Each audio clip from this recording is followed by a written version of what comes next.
And welcome back, my fellow fiends, to Let's Play Shin Megami Tensei Nocturne. Last time... ah! Yeah, of course I get something in my throat as soon as the video starts. Last time, we had a veritable boss bonanza, getting 2 bonus bosses and a story boss out of the way. This time we are going to finish our trip into the Amala network and see if we can't find Isamu. This is going to be a pretty cutscene heavy video. We got a few story sequences to go through, but we'll also most likely have another boss by the end of this video. Who is this shadow? There's a bit of a terse speaker here, or perhaps just not a particularly quick one. Yes, please. I want to see my friend.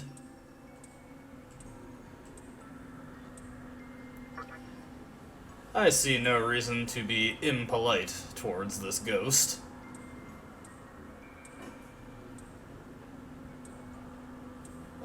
I mean, I do like having some time to myself every now and again, but I wouldn't want to be alone forever, so in that sense, I don't like solitude. Wonder what that's all about. Well, I've been doing... Honestly, if I'm gonna answer completely honest, I've been doing pretty fine myself, this, whole situation. Although, then again, I do have my demons. Well, that was strange. Shadows seem to be obsessed with the, concept of being isolated. Like I said in the previous video, almost a solipsistic mindset. Hey, it's Isamu! I'd recognize the silhouette of that hat anywhere. What's going on in here?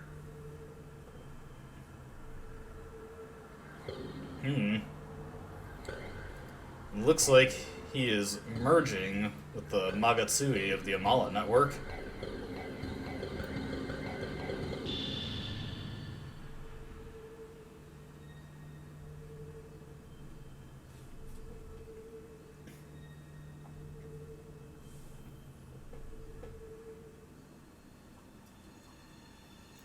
You okay, buddy? I'm just here to talk. Oh.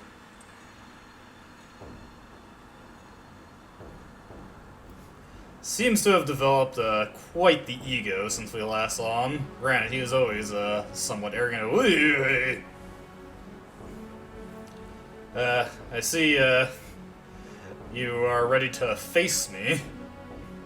But yes, Isamu has become a demon himself, and as you can see, his body is adorned with creepy faces.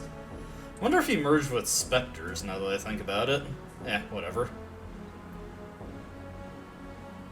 But it looks like Isamu has completely rejected the idea of human connections. He just said, people, the idiot doesn't care about him, he doesn't need him.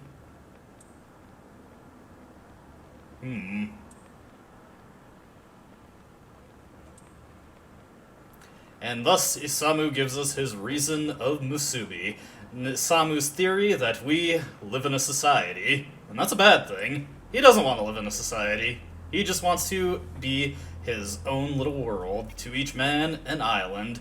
I do not think that's a particularly fun idea, so I do not think so.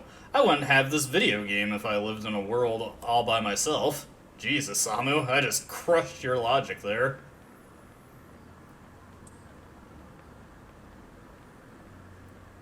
And Isamu goes out, upset that we do not agree with him.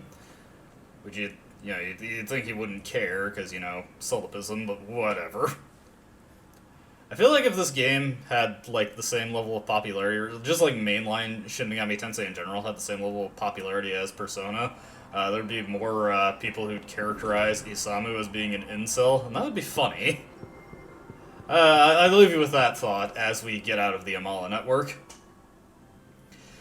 Yeah, unfortunately, negotiations kind of broke down there.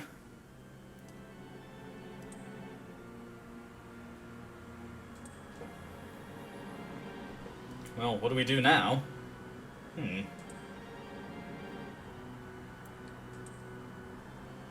Well, I suppose, though it is not actually Asakusa we need to explore to advance the game. There is a new story trigger. I don't know if somebody tells you about this. Let's talk to some people. Let's see. Well, first off, this guy mentions that the northern part of the city is restored. This is a new area that we can access, northern Asakusa. There is not anything important there, though. There are some items we can get, but that's about it. Let me see, what do you guys say? Now, what hasn't opened up is the cave-in over this way. Now, I don't know if anybody tells you this. To actually advance the story, we need to head to Ikebukuro at this point. Futomimi is currently praying in Mifunashiro, so we can't talk to him at the moment, but perhaps when he's done praying. Now, to get to northern Asakusa, we do have to go through the east gates first and take the... It's not the tunnels, like... I guess just the business buildings through them, I don't know, it's weird. We don't exactly get like an internal identifier for what these places are. But we will head on through here, and like they said, the northern section is open. We just have to go through this one first. Let me see. I think we want to take the exit that is all the way in the back left corner. I've already forgotten the route we want to take. Don't worry, we'll be getting into a new area very shortly. Alright, heading on through here.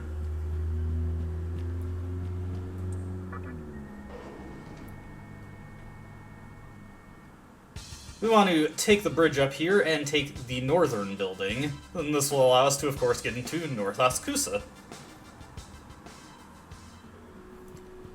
What do you got to say? So that's who they were talking about. Now, this does not mean anything in as far as, like, it having a greater encounter rate or anything. There's just demon NPCs around. Actually, Futomimi, as far as I'm aware, is not ready to give his prophecy. We do have to go to Ikebukuro before he'll do that for us. But once both of those things have been met, and hey, it's a Titan. So these are peaceful demons. Looks like they do not much care for any of the ongoing battles of reason. They just want to live peacefully in Asakusa. That's nice to see that, given how many evil demons we've seen so far who are just needlessly aggressive. Let me see. I believe there is some treasure for us to get here. Hey, it's a Huapo. Haven't seen one of these in a long time. So this is who tells you, yes, Hikawa is in Ikebukuro, and he's waiting by the Mantra HQ, and we do need to go talk to him in order to advance the plot. Let's see, we've talked to enough people. Here's a small terminal if you just want to update your save data, but that is not necessary. It'll be helpful for us to warp back to Asakusa, though. Here is a little bit of treasure, a Lifestone X2, and a small amount of Maca. Not anything amazing, but it is what it is. I can live with having more money than less money. We are going to, by the end of this video, definitely be making the big purchase I've been talking about, but it is going to be so worth it, and you will see why as soon as we get that Magatama. Alright, let me just, let's just wander around on the overworld for a little bit, because the Kagetsuchi advances much, much faster on the overworld, and there are a bunch of mystical chests for us to grab in the final northern Asakusa area, so let's just wander around for a little bit. Thankfully, all the enemies on the overworld are horribly weak, so we don't have to worry about them harassing us while I do this. Let me see. Like I said, we've got another boss coming up at the end of this video. I'm just thinking about what team I want to use. We'll definitely need Dekunda, and the only one who has that at the moment is Matador. And I don't really think I have anything good to fuse with him to upgrade him at all, so we might just run with that. It's going to be a bit tricky because he's starting to fall behind on levels, and the big consequence of that, of course, is that he's going to have really low HP, and he will die pretty quickly. Alright, so here we've got a bit of an annoying collection segment here. We've got 3 rooms in a row. Well, actually, I think there's a 4th one, but only 3 of them have treasure in them. 3 of these rooms have mystic chests, so we just want to nudge along very slowly. One thing to remark on for this area is that you can occasionally run into Titans that are level 49 demon. I actually could recruit them right now if I want to. Get an emerald out of this chest. Very nice. But yeah, you can run into Titans. They have pretty decent experience. I'm not gonna actively look for them, though. We'll find them with much more regularity in a future dungeon. That's not the next one we're going to, but after the next major one we go to, that's when we will get that one. I don't know if I'm going to be able to make it to the next chest without... Oh, no. Alright, what I'm going to do is I'm just going to advance the Kagetsuchi again until it is close to full, so hold on a second. Alright, we're at the 7/8 mark again, so let's go back into the room, and here is our last mystical chest. This one also has a gem. It contains a diamond for us, so lots of good stuff that we got here. I can trade this up for some good items from Rags and probably sell them, as I am wont to do in this Let's Play. If this Let's Play ever gets a bigger viewing, I just know that I'm going to be driving somebody nuts with that, you know, somebody who's just really big on collecting all these valuable healing items but never using them. I'm sorry, bro, the money's really good, and money is pretty tight in hard mode. Man. Sorry, I did just eat before, I did just ate before starting this recording, so that might possibly be why my throat's all gunked up all of a sudden. I did not mean to hack and gag into the microphone. It just kind of happens sometimes. And that's something you gotta deal with when recording. I mean, I suppose I could mute the audio when I do that, but I don't know. I kind of find those, like, awkward blank spots in the audio to be really weird. I'm getting on a tangent here. Let's go to Ikebukuro, since that's the first story trigger we need to hit. But yeah, we gotta meet up with Hikawa here, and then once we've done that, I believe Futomimi will come out of Mifunashiro, and then we can progress with the game. What was I gonna say? It's not a big deal. Anyway, you gotta walk up to the Mantra HQ here. And Hikawa is just here in his dapper polka-dotted suit, waiting for us. Sorry. I am the demiest of fiends. How so?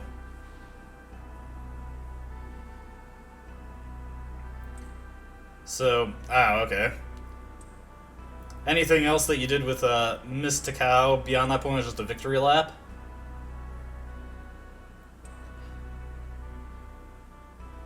Yeah, I'm pretty awesome.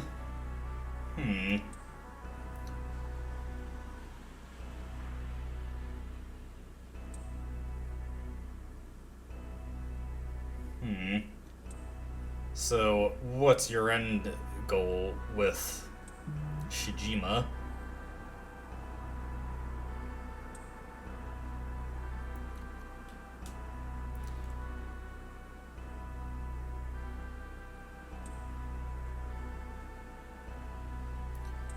So, I guess Hikawa just kind of like views the entire world as Prometheus, and he just wants to punish it?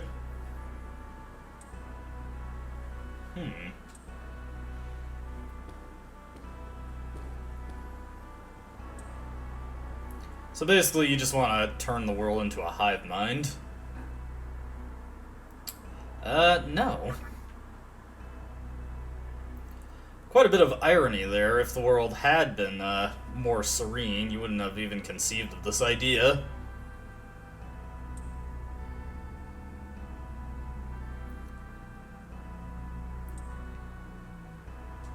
Besides, I'm not really sure what exactly the sense is of leaving that kind of plan to someone who clearly thinks himself above others.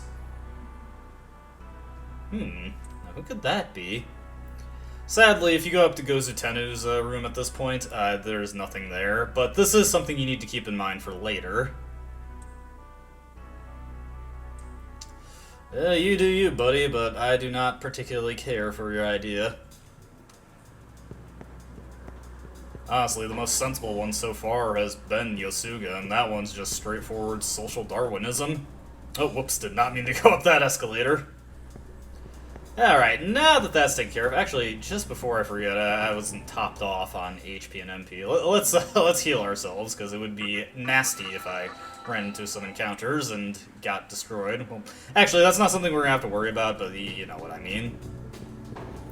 Now that we have gotten Hikawa's spiel. We've solidified 2 reasons in a single video, I've now realized. It's quite a bit of progress, considering so far all we've had is a formal reason is Yosuga. I mean, I guess when we finished off the assembly in Nihilo, Hikawa told us a little bit about Shijima, but he didn't lay it out in full for us like he did there.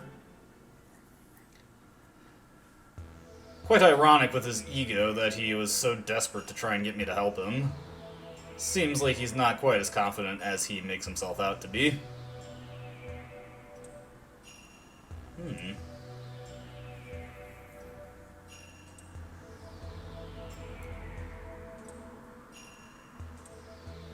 Huh. Alright, well that sounds like a direction if I've ever heard one. But yes, we have to head to Yoyogi Park right now.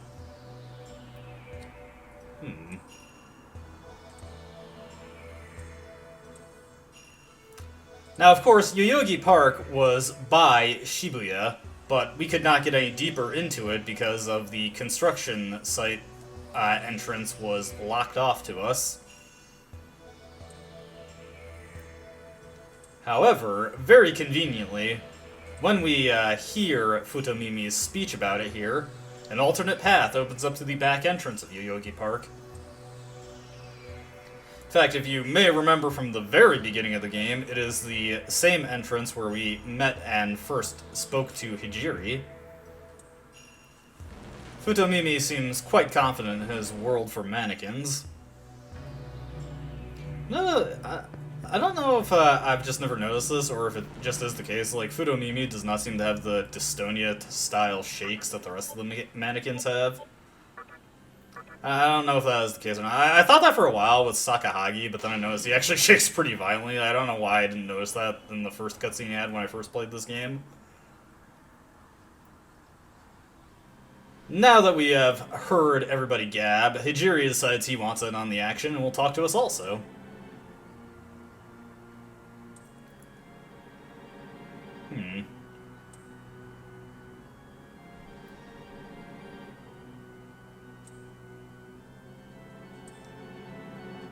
Well, that's something to just ruminate on. Now we're going to update our save here, because we are about to be getting into a fight.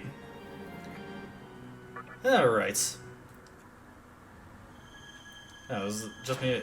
It's like the music just cut out. I noticed that the music in this game can be a little glitchy at times. It doesn't queue up or end properly. I thought that was something that was specific to the HD remaster, but I'm playing this on PS2, and no, it's like that too. I mean, it's not anything bad. Before we head further, we want to equip Anathema for death immunity. We want to, let me see, we don't need Hellbiker.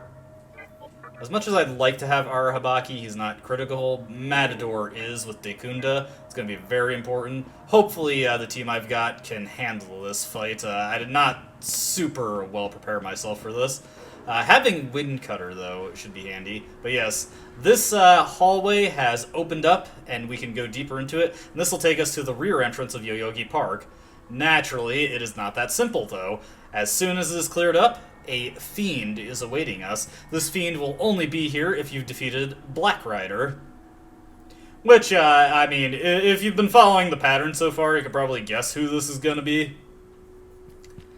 So he's actually a little deep into the tunnel, but go far enough and we get the prompt.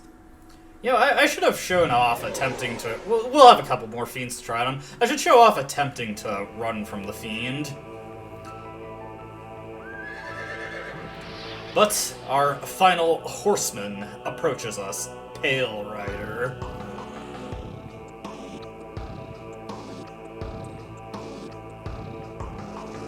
Oh, I think I can.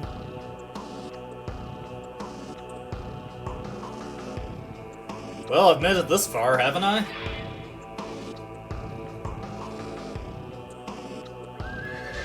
And he approaches. I was gonna tell you this, like, as far as, like, the fiends go, as fusing them, Pale Rider is easily the worst of the 4 riders. As a boss fight, though, he is considerably more threatening. He is much like Black Rider. He is ice immune, and that's about it. He otherwise has the standard resistances fiends have. So anything that you did against Black Rider will work against him. Of course, the thing that is majorly different about him is that he summons Loas, and these guys are nasty.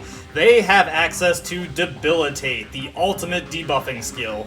Lowers every attribute on your entire party. It is ridiculously nasty, very rough to deal with. That is why Matador is so critical here. The bright side is that Pale Rider and the Loas themselves do not have any kind of alternative method for dealing with buffs, and absolutely no method for directly dealing with debuffs. The only way they have to deal with them is, of course, debilitating you repeatedly.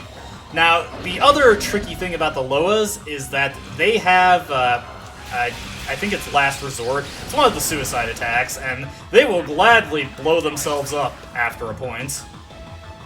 Huh. I just noticed being frozen actually made me immune to sleep.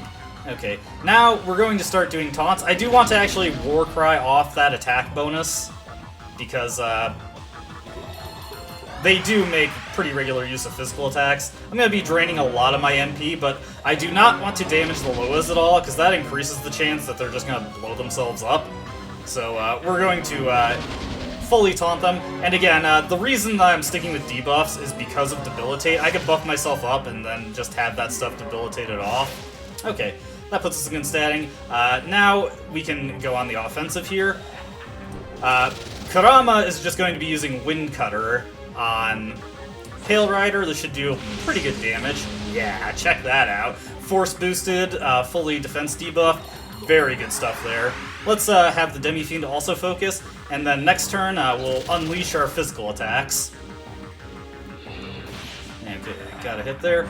That is the reason that I put on Anathema. Stone Gaze can be pretty nasty. Alright, now we're going to have to Dekunda that off. So let's do that.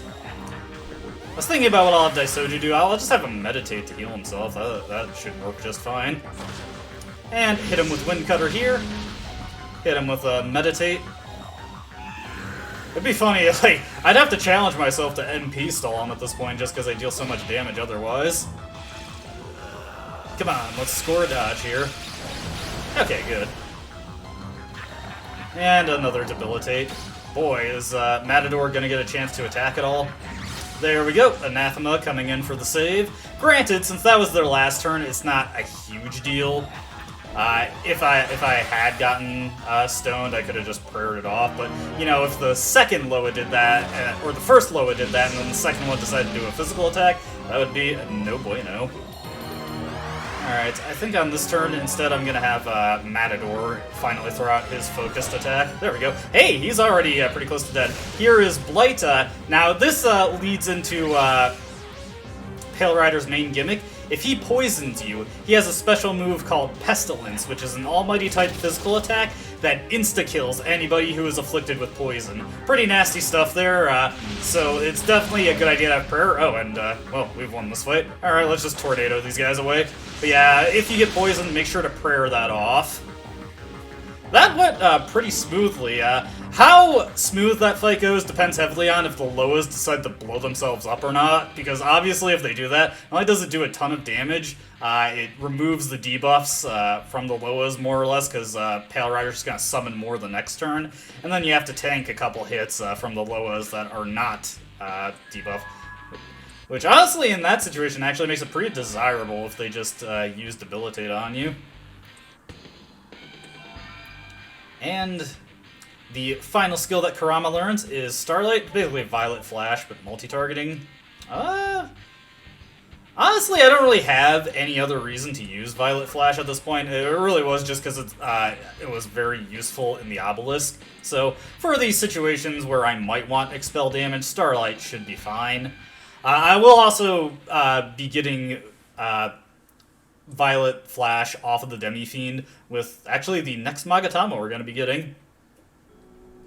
Alright, let's heal up here just in case we get into any encounters on the way. Matador, that was probably your genuine last hurrah. I'm definitely going to be looking into stuff to fuse him into after this video.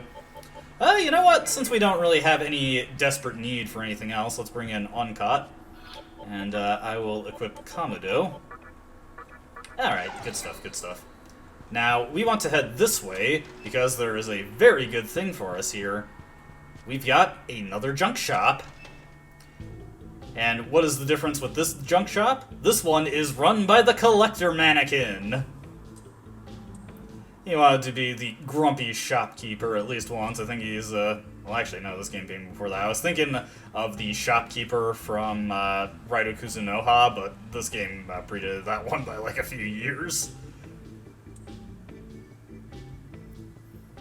Alright, so the main thing that he has for us, well, for one, this is the second place in a long while where we could actually buy chakra drops, but you probably noticed right away, we've got Magatama here. We've got a physical Magatama called Kamurogi, we've got another physical Magatama known as Vimana, and then an expel, or rather a healing type Magatama, Sophia.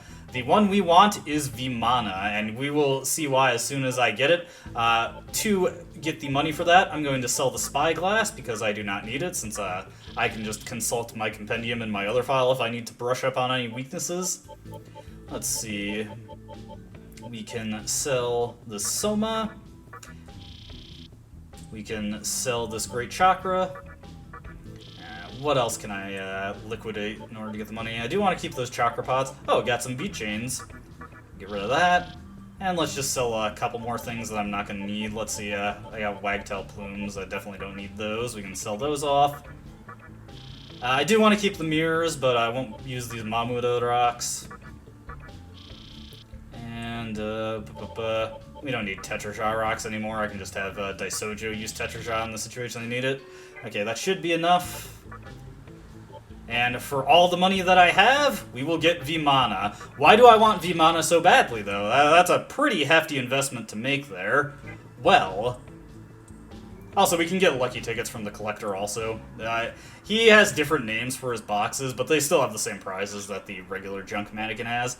Well, Vimana teaches us Endure. Endure, as you'd expect, it allows you to survive fatal damage with 1 HP once per battle. This is excellent in this game. It makes it so much easier to survive ambushes.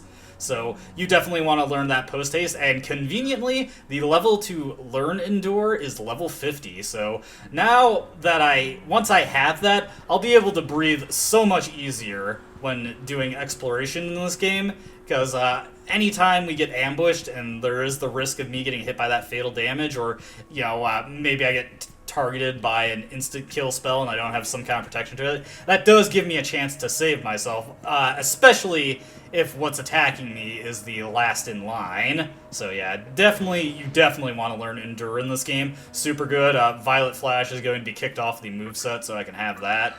So, I got rid of so much of my money that I can't actually heal my entire party. Not that it's a big deal. I just need to heal the Demi-Fiend, really. We can manage with everybody else where they are.